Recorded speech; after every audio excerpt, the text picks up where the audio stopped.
الحمد لله رب العالمين، والصلاة والسلام على سيد الأنبياء والمرسلين محمد وعلى آله وصحبه أجمعين. أما بعد،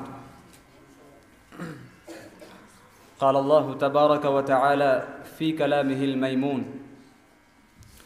إن هذا القرآن يهدي للتي هي أقوم ويبشر المؤمنين الذين يعملون الصالحات أن لهم أجرا كبيرا.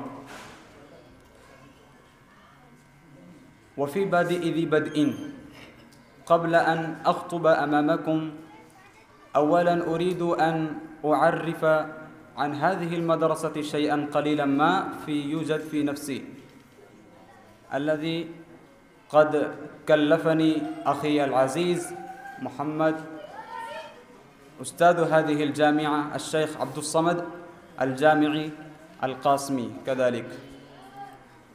إن هذه الجامعة سافرت وأسس على التقوى من أول يوم. إن هذه الجامعة لقد أسست على التقوى، كما أقول لكم باني هذه الجامعة وعميد هذه الجامعة لا يزال يتفكر عن هذه المدرسة الإسلامية. إن هذه المدرسة تحرص على كافة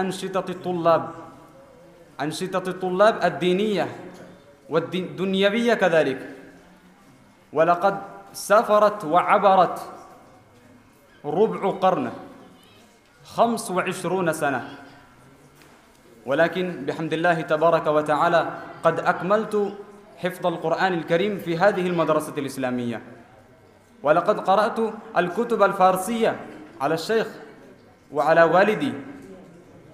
إن هذه المدرسة كما أقول لكم بنياد أساسها وأساسها الأساسي هو القرآن الكريم.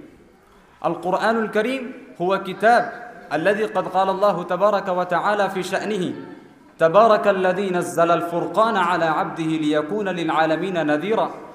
فلماذا سمى الله تبارك وتعالى هذا القرآن بالفرقان؟ الله تبارك وتعالى سمى الفرقان هذا الكتاب لأنه يفرق بين الحق والباطل. هذا القرآن يفرق ويفرق بين الحق والباطل. هذا القرآن يميز الحق بالباطل. هذا القرآن يمتاز الحق بالباطل.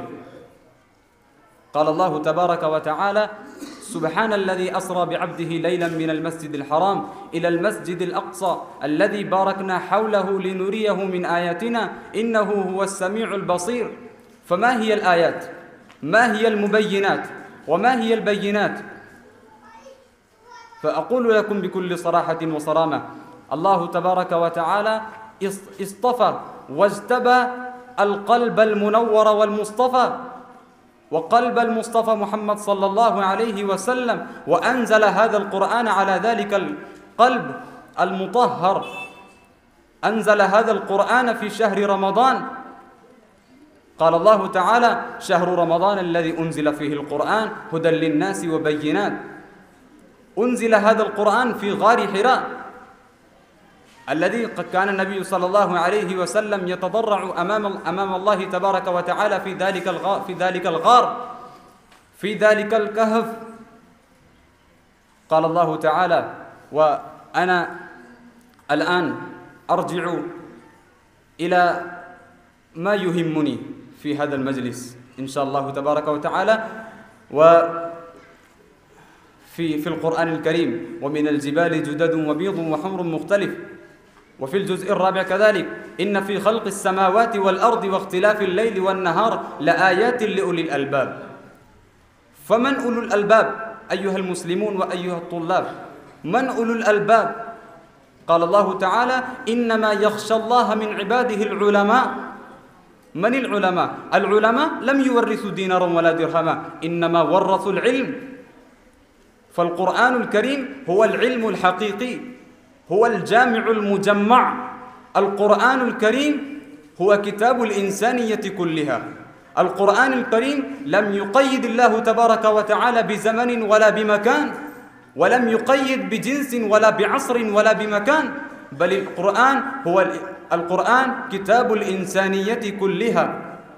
أقول لكم بكل صراحة أيها المسلمون، فيا معشر الطلاب، في هذا الزمان قد رفعت الفرقة التي إنها تتفكر أن القرآن هو للذين هم يتربعون على فراش، يعني على بساطات في المدرسة الإسلامية. ولكن أقول لكم بكل صراحة، القرآن الكريم هو يرشدنا ويهدينا إلى كافة الأنشطة الدينية والدنيوية. القرآن الكريم قد أنزل الله تبارك وتعالى بأرقى اللغات وأجمعها. فمن هنا ثبت القرآن الكريم لا يقول لكم أنكم تهتموا بتفسير القرآن، بل القرآن هو يفهمنا ويدرسنا أن القرآن هو كتاب لا ريب فيه، هو كتاب لا شك فيه ولا مرية فيه ولا مخمصة ولا مطعن. فكما مشهور جاء الوليد بن المغيرة إنه قد أتى النبي صلى الله عليه وسلم واستفسر عندما سأل عن القرآن الكريم، فالنبي صلى الله عليه وسلم تلا أمام ذلك آيات القرآن الكريم، فإنه قد ارتعدت فرائصه وارتج بكاؤه. فماذا هذا؟ القرآن الكريم هو كتاب حقيقي. فإن شاء الله علينا أن نتفكر في القرآن الكريم وأن نخوض في معانيه كذلك. والله الموفق والمستعان، وما علينا إلا البلاغ.